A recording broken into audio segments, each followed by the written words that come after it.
బీజేపీకి దగ్గరైన రేవంత్ రెడ్డి ఆయన డిఎన్ఏనే ఆర్ఎస్ఎస్ లో పనిచేసిండు రేవంత్ రెడ్డి గారు.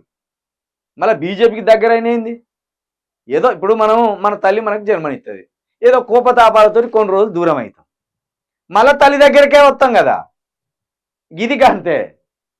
ఆయన రాజకీయం, ఆయన కథ అంతా బీజేపీలోనే పుచ్చి పెరిగిండు ఆయన. కాకపోతే అవకాశాలను వెతుక్కుంటూ తప్పిపోయిన కుమారుని లెక్క తిరిగిండు. తిరిగి మళ్ళా తల్లి దగ్గరికే వచ్చి వాలిపోయాడు. అట్లా బీజేపీకి దగ్గరైన రేవంత్ను అస్తం పార్టీ వదిలేసిందా? పూర్తిగా బీజేపీకి అనుసరణల్లో వెళ్ళిపోయాడా? రేవంత్ను కదిలిస్తే ఏదైనా జరగవచ్చనే ఆగారా? పార్లమెంట్ ఎన్నికల తర్వాత ఏం జరుగుతుందో బీజేపీ వల్ల మాటల అంతరార్థం అదేనా? ఓ జాలరి చేపలు పట్టేందుకు సముద్రంలోకి వెళ్ళాడు. ఎంతసేపు గాలం వేసినా వల వేసినా చేపలు చిక్కడం లేదు. ఈ ప్రయత్నంలో సంచిలో ఉన్న చేపలు కొన్ని సముద్రంలోకి దూకేశాయి. పక్కనే ఉన్న మిగతా జాలలో అతడిని గేలి చేస్తున్నారు. ఈ క్రమంలో చివరకు ఓ మోస్తరు చేప చిక్కింది. కానీ అది కూడా జారిపోతుంటే ఆ జాలరి దాని తోకను గట్టిగా పట్టుకున్నాడు. తోటి వారికి చూపించి గొప్పగా చెప్పుకున్నాడు. కానీ ఆల్రెడీ చేప జారిపోతుందని, కేవలం చేప తోక మాత్రమే తన చేతిలో ఉందని, అది మరి కాసేపట్లో అది సముద్రంలోకి వెళ్ళిపోతుందని తెలుసు. కానీ తన తోటి జాలర్ల ముందు పలచన కావద్దని దాని తోకను పట్టుకొని అలా ఉండిపోయాడు. ఈ కథలో చేప ఎవరో, ఆ జాలరి ఎవరో, ఆ మహాసముద్రం ఏందో మీకు ఈ పాటికే అర్థమయ్యింది. ఆ చేప తోక పట్టుకునేది ఈయన. ఏది ఈయన అన్నట్టు, రేవంత్ రెడ్డి అన్నట్టు.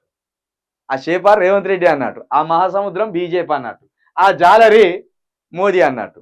తోకను పట్టుకో అస్సలు ఇడిచిపెడతలేడు, మా సముద్రంలోకే రావాలి అని గుంజుతాను అన్నట్టు. ఇప్పుడు ఏంటంటే పార్లమెంట్ ఎన్నికల తర్వాత జరగబోయే భాగవతం ఏంటంటే చాలా పెద్ద భాగవతం ఉన్నది.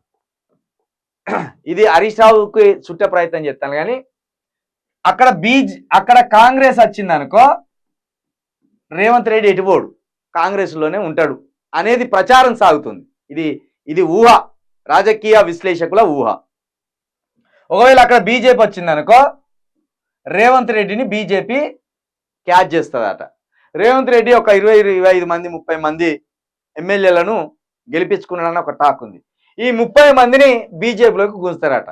గుంజి రేవంత్ రెడ్డిని బీజేపీ నుండి సీఎం చేస్తారని రాజకీయ వర్గాల్లో తరచుగా వినబడుతున్న మాట. ఇదే జరగబోతుందని అంటాను. ఒకవేళ బీజేపీ అక్కడ వస్తే ఈ ఆపరేషన్ చేస్తుంది బీజేపీ అక్కడ రాకపోతే బీజేపీ మరొక ఆపరేషన్ చేయబోతుంది అన్నట్టు కూడా సమాచారం. అప్పుడు ఎట్లా డిస్టర్బ్ చేయాలి, తర్వాత ఎట్లా డిస్టర్బ్ చేయాలని. ఒకవేళ బీజేపీకి ఈ పార్లమెంట్ ఎన్నికల్లో తెలంగాణలో 10 సీట్లు కనుక వస్తే రాష్ట్రంలో రాజకీయం మొత్తం ఒక్కసారి మారిపోతుంది. వాళ్ళ లక్ష్యం ఏంటంటే బీఆర్ఎస్ పార్టీని పూర్తిగా ఇక్కడ విధ్వంసం చేసి పడేసి, దాన్ని జీరో చేసి పడేసి, కాంగ్రెస్ వర్సెస్ బీజేపీ రాజకీయ డ్రామాను అల్లబోతున్నారు. అందులో భాగంగా రేవంత్ రెడ్డి తోటి చూడు ఎంత సిగ్గుపోయే కథ ఇది. ఈయన కాంగ్రెసు, బీజేపీకి సంబంధించిన సంస్థల అధినేత, బీజేపీ పెంచి పోషించిన ఒక పెట్టుబడిదారుడు అదానితోటి వ్యాపారం చేస్తాడు రేవంత్ రెడ్డి ఇక్కడ తెలంగాణలో. కాబట్టి రేవంత్ రెడ్డి ఎవరి కాంసనాల్లో ఉన్నాడు, రేవంత్ రెడ్డి ఎవరి కోసం పనిచేస్తున్నాడు అనేది అర్థం చేసుకోవాలి.